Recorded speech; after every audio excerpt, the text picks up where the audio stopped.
di tahun 90-an itu di desa saya itu televisi itu masih pakai aki, masih hitam putih. Kadang kalau yang mau berwarna itu dikasih kaca yang ada warna-warnanya. Itu bagi yang biasa. Tetapi bagi keluarga yang mampu, mereka sudah punya genset dan punya TV berwarna.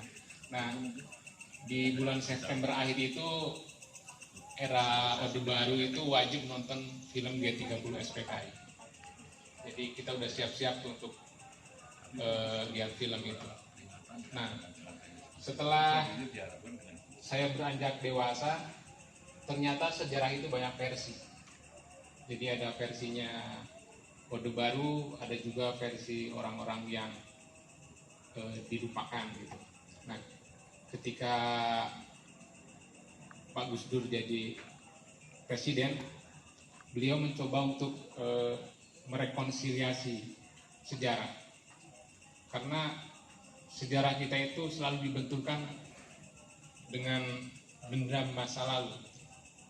Apa jadinya ketika kita sebagai generasi itu membawa dendam, membawa ketakutan, atau membawa kecurigaan di masa lalu, sementara kita sendiri tidak tahu peristiwa itu yang sebenarnya gitu. Jadi itulah yang saya petik dari September. Saya bisa bertemu dengan orang yang mungkin tidak sepaham dengan Orde Baru, kita dengar ceritanya langsung, atau saya sendiri adalah orang yang dilahirkan di era Orde Baru. Kebetulan bapak saya juga bukan seorang tokoh PKI. Kakek saya dulu justru orang yang mau dibunuh oleh PKI ceritanya, tetapi kakek saya justru menyelamatkan orang di desa kakek itu yang jadi tokoh PKI waktu itu. Jadi karena tokoh itu adalah temannya kakek saya, ketika mau dibawa oleh tentara, karena kakek saya seorang kepala desa waktu itu, dia menjamin untuk temannya ini tidak dibawa. Berbeda dengan guru-guru ibu saya. Jadi guru ibu saya itu banyak dari Klaten. Kebetulan mereka terindikasi ikut PKI waktu itu. Jadi setelah peristiwa 65, menurut ibu saya, guru-guru ibu saya itu tidak pernah datang kembali setelah dijemput tentara. Nah, bagaimana kita sebagai generasi muda menyikapi sejarah ini? Ada dua versi kan, pro dan kontra ya. Tetapi saya pribadi mengambil jalan tengah, bahwasannya untuk maju ke depan kita harus menjadikan sejarah ini sebagai peringatan, bukan membawa dendam ataupun berlebihan membawa ketakutan. Jadi kita harus beranjak dari masa lalu untuk menggapai masa depan. Itu pun yang banyak dilakukan di negara-negara maju. Jadi peristiwa September adalah peristiwa berdarah yang melahirkan dendam tak berkesudahan. Nah, di sini saya mau membacakan puisi dari Amarzan Ismail Hamid. Kebetulan beliau ini adalah tokoh Lekra. Lekra itu adalah lembaga kebudayaan rakyat yang kebetulan setelah PKI yang pengikutnya, Lekra ini dikenal menjadi underball, jadi organisasi di bawah PKI. Maka dari itu banyak orang-orang Lekra setelah Orde Baru mereka dipenjarakan, bahkan ada yang dibunuh ataupun tidak bisa kembali menjadi eksil di luar negeri. Kenangan kepada Sayuti, seniman yang ditembak mati, karya Amarzan Ismail Hamid. Peleton Algojo itu menggigil dalam subuh pagi yang dingin. Ketika ayam-ayam jantan mengepakkan sayap dan berkokok, membangunkan matahari yang anggun lamban mencelup kaki langit. Dalam warna kesumbanya, gemerincing anak kunci di lorong-lorong bui mengajak bangkit tubuh-tubuh kekar, pejuang perkasa dan berbisik sesamanya.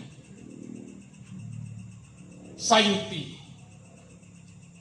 ditembak mati. Adakah mungkin kemerdekaan ditembak mati?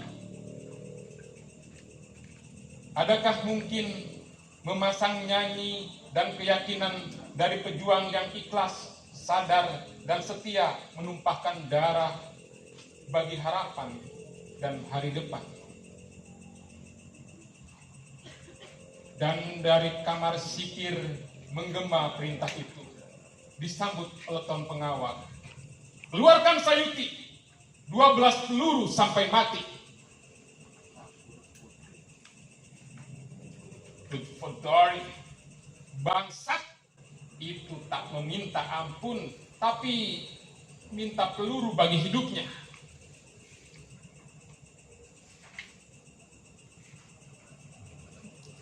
Awan berlari, digiring angin pagi, kanak-kanak terbangun dari tidur lelapnya.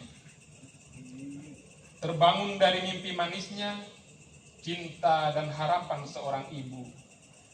Menyenyumi membelainya, cinta dan harapan seorang pejuang.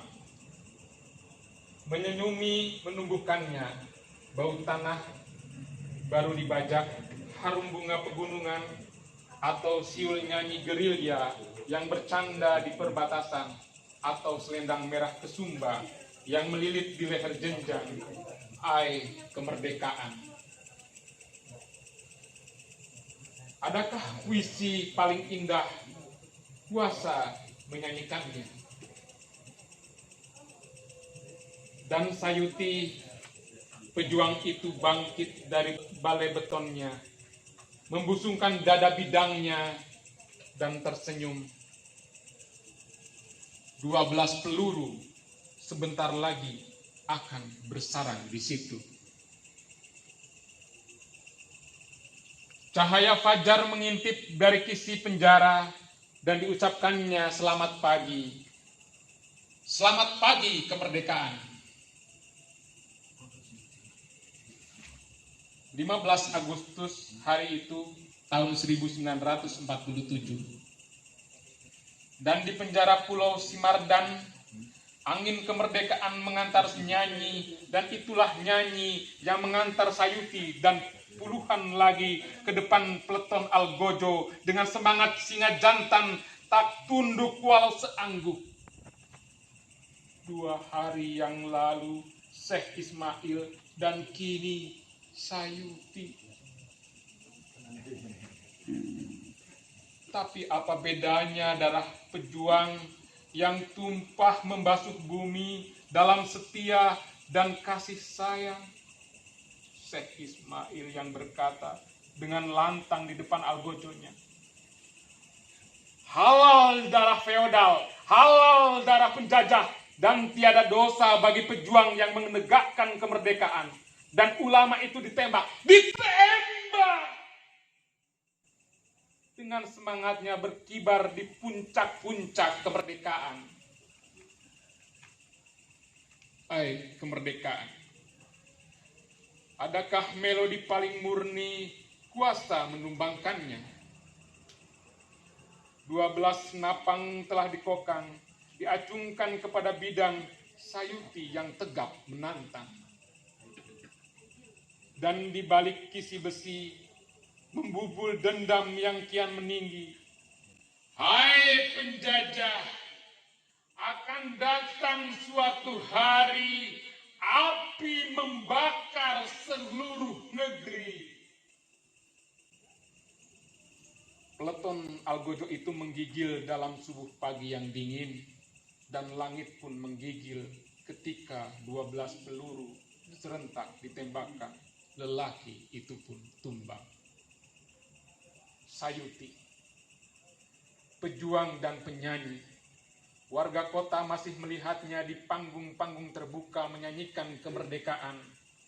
Warga kota masih melihatnya menantang asisten residen dengan lagu dan pantun jenaka dan untuk itu, untuk kemerdekaan, seluruh hidup dia serahkan.